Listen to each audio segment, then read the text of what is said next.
welcome to the abdominal curl-ups. Over the years, I've seen this exercise performed many different ways. I've come up with my own formula to minimise tension in the neck and to maximise abdominal tension for the most effective results. Let's first of all discuss the placement of the hands. I've often seen people placing their hands just behind their ears here. This doesn't support the head very well at all. And the average head weighs about 12 pounds, so it's quite a heavy part of the body. And if we're not supporting the head correctly, then the neck muscles have to take the strain. And you can see the front of my neck just right here. You can see the muscles bulging out. They're not supported at all. So my neck muscles are actually now taking the weight of the head. I want my hands to take the weight of the head, so it minimises the tension right here. So I'm actually going to interlace my fingers and place my hands at the back of my skull. I want my hands to act like a hammock or a cradle, supporting and holding the weight of the head. Next of all, we'll discuss the position of the elbows. Now, when we're lying on the floor, the elbows can often fall out to the side here. If I then curl up off the floor and keep the elbows out to the side, again, the arms are not supporting and taking the weight of the head. What actually has to happen, instead of the chin jutting out and the elbows being behind the ears, we want the elbows to be almost in front of the ears within our peripheral vision. And that way, as we bring the elbows forward, the head naturally falls back and the tension from the front of the neck is released. So you can see, if you look at my neck now, as I take the elbows back, the tension goes into the front of the neck. As I release, and the elbows come forward, the tension falls away. Incorrect? Strain at the front of the neck, elbows are behind the ears, and then elbows in front of the ears, allowing the head to fall back, and the strain is out of the neck muscles. So that's our hands in the correct position and our elbows now in the correct position. So now we look at the placement of the eyes. Now, when we're lying on our back, our eyes will be looking up at the ceiling. But if we keep our eyes looking up at the ceiling as we curl up, again, what happens is, in order to maintain looking upwards, our chin tends to poke out and our head falls back. And that actually shortens here, the vertebra at the back of the neck, where we want to keep them nice and long. So we just gently dip our head forward as we're coming up, so that the eyes are above the knees, rather than looking up at the ceiling and the head starting to throw back, resulting in the neck being shortened.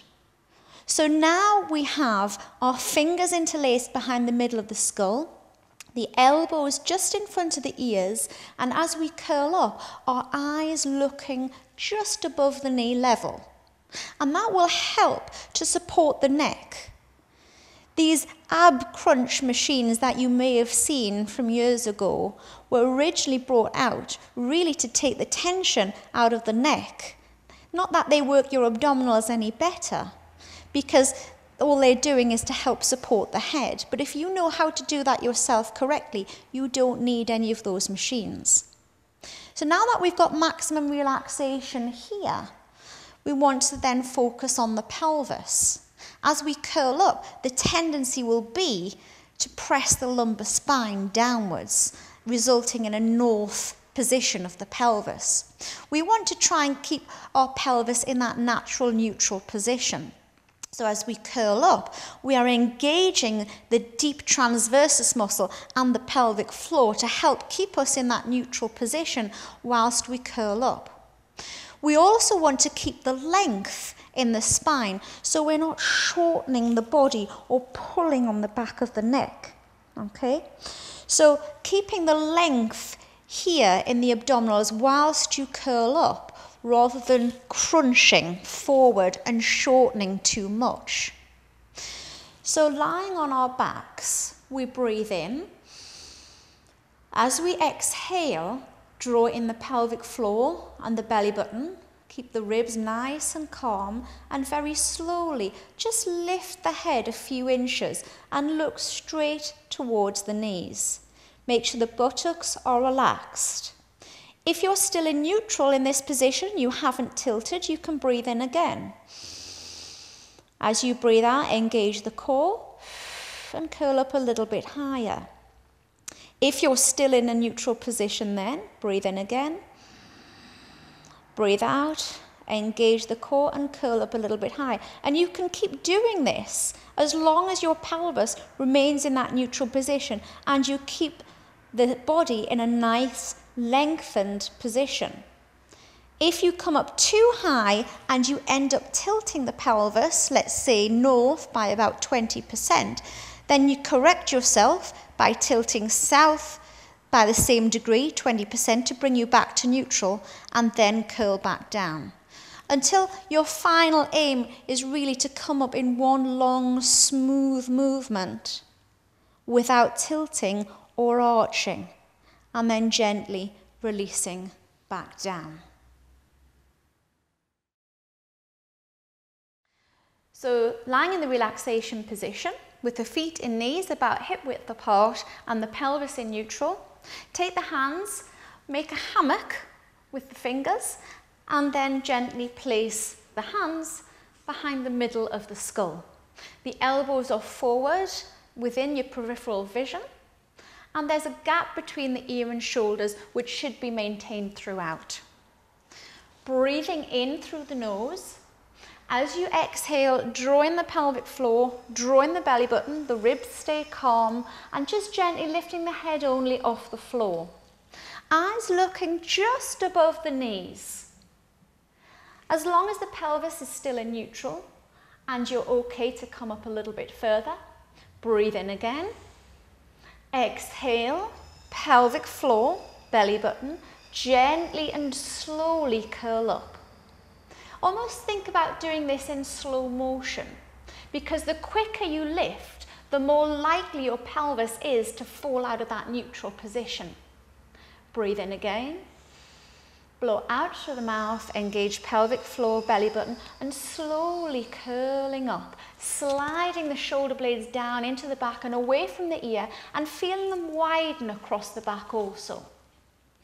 Now, the pelvis is still in neutral position here. Breathe in again. Blow out through the mouth, engage the pelvic floor, draw in the navel and come up a little bit higher without pulling on the neck. Imagine there's a little satsuma between the chin and the chest, so you're not going to squash it. Maintaining a little gap here and the gap here also. The pelvis is still in neutral. You can come up again, breathing in. Blow out, pelvic floor, belly button, and slowly curling up. And there's a little bit of shaking going on there, so the muscles are working quite hard. But the pelvis is still in neutral. And then gently, slowly curl down. It's better to perform the curl-ups very slowly because it takes much more stomach strength to perform it slowly. And also, when you're doing a movement slowly, it has to be under control rather than using momentum. Well done.